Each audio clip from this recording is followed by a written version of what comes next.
Hello dear viewers, passing criteria को लेकर अभी भी स्टूडेंट्स के मन में बहुत सारे डाउट्स चल रहे हैं। इस वीडियो से मैं आपके ये सारे डाउट्स दूर करने की कोशिश करूंगा। इसके लिए हम एक एग्जांपल लेते हैं। मान लेते हैं हमारे पास एक सब्जेक्ट है जिसके मैक्सिमम मार्क्स 80 हैं, यानी कि उस सब्जेक्ट में आपके 80 से ज़्यादा नंबर नहीं आ सकते। मैं थ्योरी की बात कर रहा हूँ, इंटरनल असेसमेंट या प्रैक्टिकल की बात नहीं कर रहा हूँ, वो अलग से हैं। प्रैक्टिकल में आपको अलग से पास होना होता है, थ्योरी में आपको अलग से पास होना होता है। ज़्यादातर स्कूल्स में, ज़्यादातर बोर्ड्स में ऐसा ही होता है। तो मान लिया हमने थ्योरी में हमारे पास जो सब्जेक्ट है उसमें मैक्सिमम मार्क्स कितने हैं, 80। अब आपको पास होने के लिए कितने मार्क्स चाहिए? जितने मैक्सिमम मार्क्स हैं उसका 33%। तो आप इसका 33% करेंगे 80 का, तो वैल्यू आएगी 26.4। 26.4 को वैसे राउंड ऑफ किया जाए तो 26 नंबर बनते हैं, बट हम एक एक्स्ट्रा नंबर मान लेते हैं कि 27 नंबर आपको पास होने के लिए चाहिए। अब वो 27 नंबर आपको लाने हैं किसी भी तरह से। टोटल का मतलब टर्म 1 और टर्म 2 दोनों मिला के 27 नंबर लाने हैं। एग्जाम्पल समझते हैं। टर्म 1 में आप 27 नंबर लेकर आए, टर्म 2 में आपके 0 नंबर हैं, तो आप पास माने जाएंगे। अभी खुश नहीं होना है आपको, पूरी वीडियो देखनी है। फिर से एक और एग्जाम्पल लेते हैं। इस बार आपके टर्म 1 में 0 नंबर आए, टर्म 2 में आप 27 नंबर ले आए, तब भी टोटल कितना हो गया, 27, तो भी आप पास हो गए। अभी भी खुश नहीं होना है, अभी भी वीडियो को पूरा देखना है। एक और एग्जाम्पल, टर्म 1 में आपके 13 मार्क्स आए और टर्म 2 में आपके 14 मार्क्स आए, तब भी टोटल कितने हो गए, 27 हो गए, तब भी आप पास हो गए। लेकिन ये तीनों एग्जाम्पल तभी काम करेंगे जब टर्म 1 और टर्म 2 दोनों की वेटेज सेम है। यानी कि टर्म 1 की अगर हम बात करें तो उसकी वेटेज भी 50% है और टर्म 2 की बात करें तो उसकी वेटेज भी 50% है, तब आपके लिए ये रूल काम करेगा। इन केस अगर ये रूल काम नहीं करता, जैसे अगर हम बात करें क्लास 10 और क्लास 12 में, तो ये बताया गया है कि टर्म 1 और टर्म 2 के अगर एग्जाम्स ऑफलाइन होते हैं तो दोनों की वेटेज 50-50% होगी। तो टर्म 1 के एग्ज़ाम्स ऑफलाइन हो चुके हैं और टर्म 2 के एग्ज़ाम्स, बोर्ड एग्ज़ाम्स की बात मैं कर रहा हूँ, अभी होने हैं। अगर वो भी ऑफलाइन हो जाते हैं तो 50-50% वाला वेटेज उन पे एप्लीकेबल होगा। ये पहले ही बता दिया है बोर्ड ने। बात करते हैं क्लास 9 और क्लास 11 की। क्लास 9 और क्लास 11 में हो सकता है कि टर्म 1 और टर्म 2 की वेटेज सेम रही, 50-50%। तो जैसे मैंने आपको ये बताया कि आपको टोटल 27 नंबर ही लाने हैं, तो आप ला सकते हैं और पास हो जाएंगे। आपका अगर पेपर ज़रूरी नहीं है कि 80 मार्क्स का ही हो।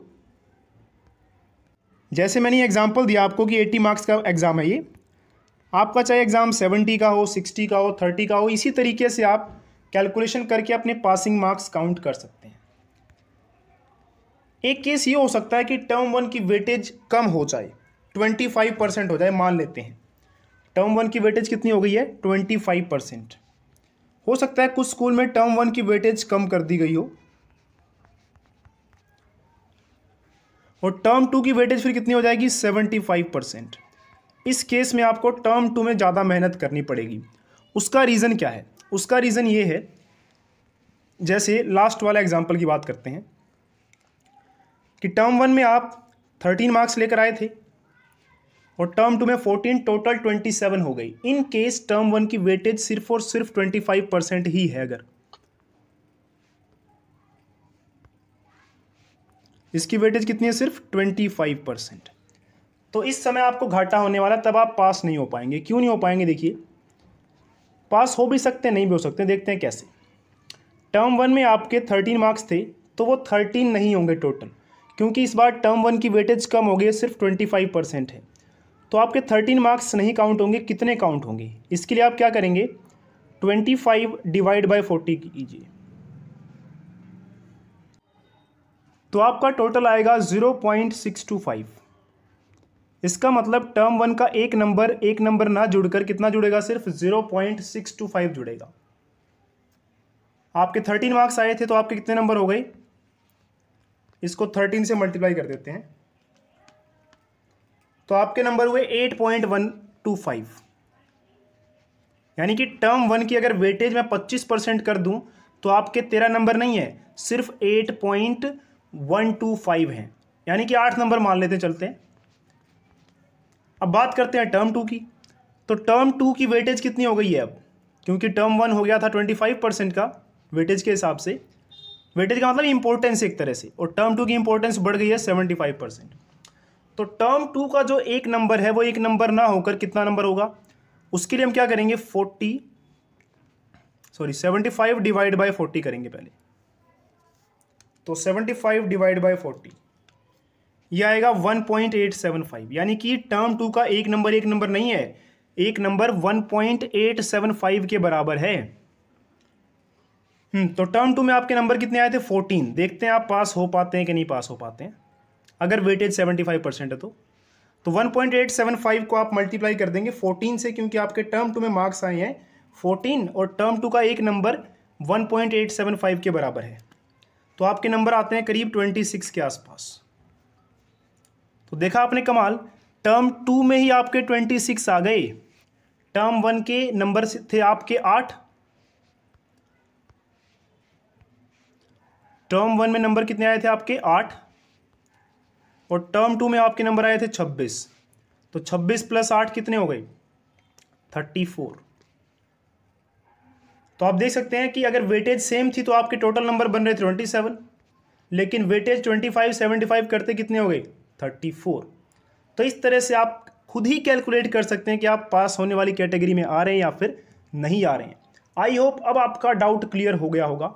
अगर डाउट रहता है तो मैं कोशिश करूंगा कि आपके अगले डाउट्स जितने भी आते हैं उनको भी दूर किए जाएं।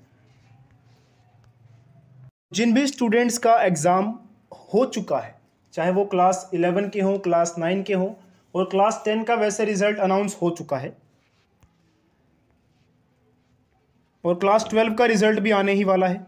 तो क्लास 10 जिनका भी रिज़ल्ट अनाउंस हो चुका है उनकी अगर हम बात करें तो टर्म 1 की वेटेज तो 50% ही रहने वाली है, क्योंकि टर्म 1 का एग्ज़ाम ऑफलाइन हुआ था और टर्म 2 भी ऑफलाइन ही होगा जैसे अभी तक लग रहा है।